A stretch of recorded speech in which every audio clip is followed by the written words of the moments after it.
بسم اللہ الرحمن الرحیم۔ بہت زمانہ ہوا ایک قانون دان سے ایک قانونی مشورے کے لیے جانا ہوا ساتھیوں کے ساتھ۔ بڑا بیرسٹر تھا اور بڑا دفتر تھا اس کا، دنیا اس کی بیٹھی رہتی تھی، اور پرانا کوئی بیرسٹر تھا۔ پرانے جو ہوتے ہیں عدالتوں میں بڑے بہادر ہوتے ہیں، کیونکہ اکثر ججز ان کے شاگرد ہوتے ہیں، ان کے آپ استادی شاگردی کا بڑا کام ہے۔ ہم بھی ساتھیوں کے ساتھ وہاں ملے تو وہاں باہر بیٹھ گئے۔ 20 منٹ آدھے گھنٹے کے بعد گھنٹی بجی تو انہوں نے کہا بلا لو۔ ہم چلے گئے ان سے ملنے۔ ایک بڑا ہال تھا، اس میں بہت بڑا میز تھا، اس کے آگے ہر طرف کتابیں رکھی ہوئی تھی اور ایک کتاب ان کے سامنے بچھی ہوئی تھی۔ ہمیں دیکھ کے کہا کہ آپ سب مولوی صاحبان آئے ہیں، میں معافی چاہتا ہوں کہ میں نے آپ کو زحمت دی اور بٹھایا۔ اصل میں ایک کتاب دیکھ رہا تھا اور اس کا چیپٹر پورا ہو رہا تھا۔ جب تک چیپٹر پورا نہیں تھا میں نہیں بلا سکتا تھا۔ اب وہ چیپٹر پورا ہو گیا، میں نے بلا لیا آپ کو۔ میں نے پوچھا کہ کتاب کس نے لکھی، کس موضوع پر ہے؟ اس نے کہا ایک امریکن نے لکھی ہے اور جہاد کے موضوع پر ہے۔ میں نے کہا اس میں جہاد کے کتنے موضوعات ہیں؟ کہنے لگے کیا مطلب ہے؟ میں نے کہا جہاد کے 3 مرحلے ہیں۔ پہلا مرحلہ تعلیم و تربیت، دوسرا مرحلہ جنگ چھڑ جانے کا، تیسرا مرحلہ فتح یا شکست۔ کہنے لگے دوبارہ کہیے۔ میں نے پھر کہا، میں تفسیر پڑھا کے گیا تھا، سب یاد تھا۔ کہنے لگا ایسی کوئی بات اس میں نہیں ہے۔ اور وہ کتاب کون سی ہے جس میں اس طرح مرحلے ہیں؟ میں نے کہا اس کتاب کا نام قرآن کریم ہے۔ اب قرآن کریم میں کہاں ہے؟ میں نے لیس البر تولوا وجوہکم قبل المشرق والمغرب، یہ آیت پڑھی اور اس کی تفسیر کی کہ یہ مجاہد کی تربیت اور تمرین ہے۔ عسکری فوجی خدا کے راستے میں لڑنے والے کی تعلیم و تربیت ضروری ہے، وہ 10 اوصاف سے کی جاتی ہے۔ اور سورۃ آل عمران وَإِذْ غَدَوْتَ مِنْ أَهْلِكَ تُبَوِّئُ الْمُؤْمِنِينَ مَقَاعِدَ لِلْقِتَالِ، یہاں سے دوسرا مرحلہ بالفعل جنگ چھڑ جانا۔ اور انفال اور توبہ میں تیسرا مرحلہ فتح کی صورت میں غنائم پہ نہ لڑنا، شکست کی صورت میں میدان چھوڑ کے بالکل بھاگ نہ جانا۔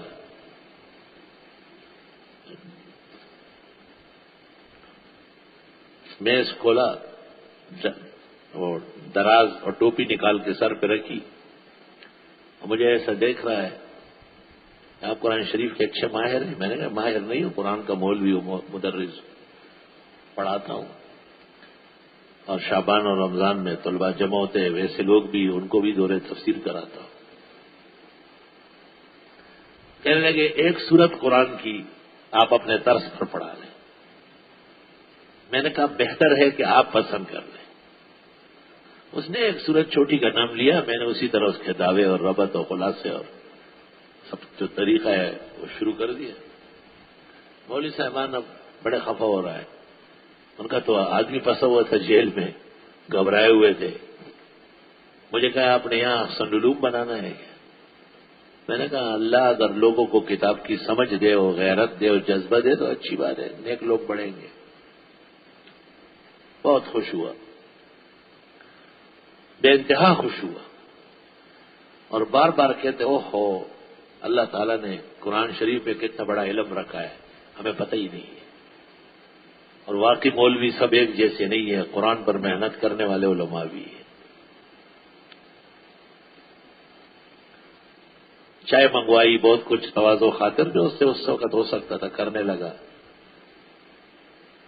مولوی صاحبان بڑے بے موڈ ہو رہا ہے، جن کا کام تھا لے پہ ذرا میں بھی ان سے ڈرنے لگا۔ میں نے کہا یار بیرسٹر صاحب ناراض نہ ہو، آپ کے ساتھ تو یہ باتیں بڑی اچھی ہونے لگی، لیکن افسوس کہ ہم ایک مصیبت میں ہیں، ایک آدمی ہمارا گرفتار ہے اور اس پر جھوٹا کیس بنا ہے، اس کو چھڑانا ہے۔ اس کی مدد کے لیے آپ کے پاس آئے. فائل دے دے, آپ لوگ چائے پیے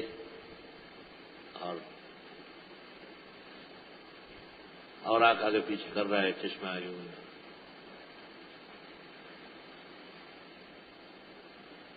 پندرہ منٹ بعد فائل بند کر کے اور ہمیں کہتے ہیں آپ لوگ ایک درخواست دے دیں تاکہ آپ کا کیس یہاں سے پشاور ٹرانسفر ہو جائے. آپ لوگ کہے ہمیں لاہور آنا مشکل ہے, آپ نہیں آ سکتے. میرا نائب پیش ہوگا 3 پیشیوں پر, چوتھی پیشی پر میں جاؤں گا اور آپ کے آدمی کو چھڑا کے لاؤں گا. مولوی مجھے کہتے ہیں دیکھو نا, درس دے کے وکیل کا دماغ خراب کر دیا. یہ وکیل ہے یا یہ جج ہے جو فیصلے سناتا ہے؟ ابھی سے فیصلہ سنا دیے, اس کے اختیار میں. میں نے کہا بھائی اس کے پاس آئے ہو تو مان لو. وہ مجھ سے پوچھتے ہیں آپ کے ساتھی کیا کہہ رہے ہیں؟ میں نے کہا یہ پوچھتے ہیں کہ فیس کتنا ہوگا. میں بھی کوئی چخپلا کی لڑائی لڑک لی. کہنے لگے اللہ اکبر, آپ کو میں نے پیسے دینے ہیں, لینے نہیں ہیں. جب تک میری زندگی ہوگی یہ دفتر قائم ہوگا, آپ جس کو کہیں گے کارڈ بھیجیں گے اس کا بھی کیس مفت لڑوں گا. آپ نے تو مجھے بہت بڑا علم دیا ہے, اس کا تو کسی کو اندازہ نہیں ہے. اس نے کہا آپ لوگ مجھے پتہ دے دیں. پتہ لکھوایا, کہا درخواست بھی میں لگا لیتا ہوں. اس نے خود درخواست لگا لی اور کیس پشاور ٹرانسفر ہو گیا. 2 پیشیوں میں اس کا آدمی پیش ہوا. تیسری پیشی پر میں ہمارے آدمی کو 25 سال قید کی سزا ہوئی. ملیان مات ڈلی ہونا شروع کر دے, دیکھے نا. میں نے کہا بات تو باقی ہے نا. وکیل صاحب نے کہا ہے چوتھی پیشی پر جاؤں گا. میں نے ان کو فون کیا, کہا بے فکر رہے, صحیح چل رہا ہے, میں جا رہا ہوں. چوتھی پیشی پر گئے اور ہمارے آدمی کو چھڑوا کے ساتھ گاڑی میں لے. بھلا بیرسٹر تھا, وہ تمام ججز کا استاد تھا. وہ جو خود وہاں پیش ہوا, سارے جج فیصلے چھوڑ کے باہر سے ملنے آ گئے. سر سر سر بیٹھ جاؤ اپنی سیٹ پر. اس آدمی کو کیسے سزا دی؟ کیوں دی؟ میں مر گیا ہوں تو میں اس کو سزا دے رہا ہوں. فوراً چھوڑو, ابھی لکھو, اس کیس میں جان نہیں ہے. انہوں نے دوبارہ لکھنا شروع کر دیا. آرڈر ہو گیا, رہا ہے. یہ قرآن ایسا زبردست ہے اور یہ قرآن واقعی سرچشمہ ہے ہدایت کا. اس کو مزے سے سیکھ لو اور تھوڑی محنت کر کے ذرا توجہ کرو. ظہر کے بعد بھی آپ کی بات چیت چلتی ہے, مغرب سے عشاء تک بھی آپ ایک دوسرے کے کان کھا جاتے ہیں. میں تو حیران ہوں کہ باتوں کی مشینیں ہوں بالکل. دہرائیں گے کس وقت یہ مضامین, یاد کیسے کریں گے؟ تقریباً 24 یا 25واں سال ہے. ہماری خواہش ہے کہ کم از کم 25 آدمی تو ایسے بنے جن کو ہم جگہ دیں اور وہ وہاں تفسیر پڑھائے.